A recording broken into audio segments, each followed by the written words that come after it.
નમસ્કાર ખેડૂત મિત્રો, આપણે જીવામૃત બનાવી રહ્યા છીએ। આ ગાયનું ગૌખળ છે, બહુ જૂનું છે।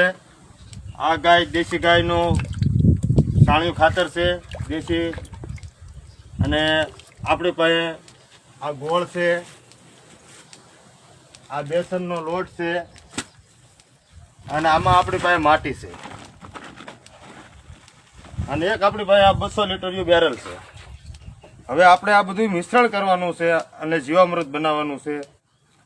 ખેડૂત મિત્રો, આપણે બને તાલગણ ગાય આધારે ખેતી કરવી એટલે રોગચાળો આપણી માટે નહીં, જીવામૃત માનવ માટે, ખાલી આપણી માટે નહીં કે પબ્લિકને આપણે માનવ છીએ તો માનવતા નિભાવવી, અને આ જીવામૃત આપણે ખેડમાં એનો ઉપયોગ કરવી તો રોગચાળો ઓછો થાય। આ કેન્સર જેવા અત્યારે અનેક રોગો છે, તો એ રોગો આપણે અટકાવવા માટે આપણે ખેડૂતને જાગૃત થવું જોઈએ। જો કે આપણે માનવી છીએ સરકાર આપણને કોઈ એવી સહાય દેતી નથી, પણ આપણે છતાં આ જીવામૃત બનાવવાની, અને અંદાજે હું 4 વર્ષથી ઓર્ગેનિક ખેતી કરું છું, અને હું તો એમ કહું છું ઓર્ગેનિક ખેતીમાં બહુ સારી રીતે ઉપજ આવે છે।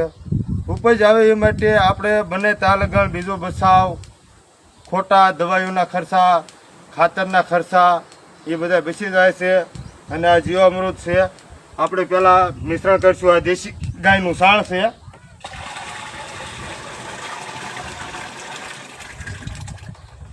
દસક કિલો જેટલું, અને 10 લીટર છે દેશી ગાયનું ગૌખળ,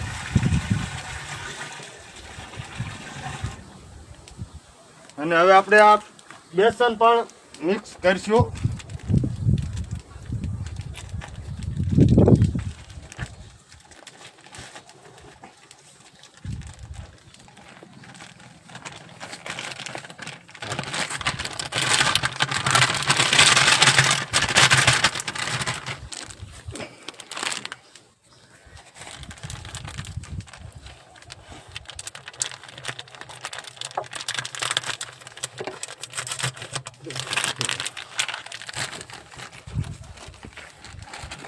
અને આપણે બને ત્યાં લગણ હવે ઘણા પણ દેશી હિવળ ન આવે એ માટેને આપણે ઘણું છે કે 4 વર્ષમાં આપણે શીખેલા છીએ, પણ આપણે વિડીયો પહેલી વાર બનાવીએ છીએ।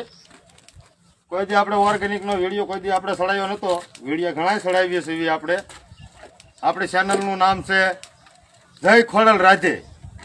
ઘણા પણ વિડીયો બનાવ્યા છે, ભજનના બનાવ્યા છે, કોઈ ગીતના બનાવ્યા છે, આવા બધા ઘણા વિડીયો બનાવ્યા છે, પણ ઓર્ગેનિકનો આજ પહેલી વાર મને એમ થયું કે હું આ 4 વર્ષથી આ ઓર્ગેનિક ખેતીમાં ચડ્યો છું, તો હું જાગૃત થયો છું, એમ મારા ખેડૂત મિત્રો જાગૃત થાય, અને આ ખોટા ખર્ચા જે ખાતરના દવાઈઓના જે કરવા પડે એ ન કરવા પડે,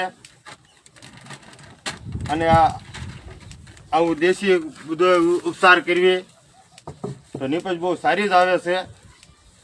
અને આપણે જીવામૃત ઘણા વર્ષોથી બનાવીએ છીએ। આ ગોળ છે 2 કિલો, 2 કિલો આપણે બેસન નાખ્યો, આના માટી છે, માટી આપણે એવી જગ્યાએથી લેવાની છે કે જ્યાં કોઈ દિવસ દવા ન છાંટેલી હોય, પછી ગમે ત્યાંથી ચાલે, પણ ટૂંકમાં ક્યાંય દવા છાંટેલી ન હોવી જોઈએ, વિલાયતી, એ આપણે માટે જીવામૃતમાં બહુ ઉપયોગકારક છે। એટલે જ્યાં લગણ ખેડૂત મિત્રો બંનેને ત્યાં લગણ આ જીવામૃત આપણે બધું ભેળસેળ કરી નાખ્યું છે। જોકે હજી આમાં પાણી ઉમેરવાનું છે, અને દેશી ગાયનું સાણ પણ થોડું કરવું, પછી આમ ઘડિયાળ હલાવવાનું છે। આ બધું એકદમ મિશ્રણ થઈ જાય તાલગણ હલાવવાનું છે પહેલી વાર તો।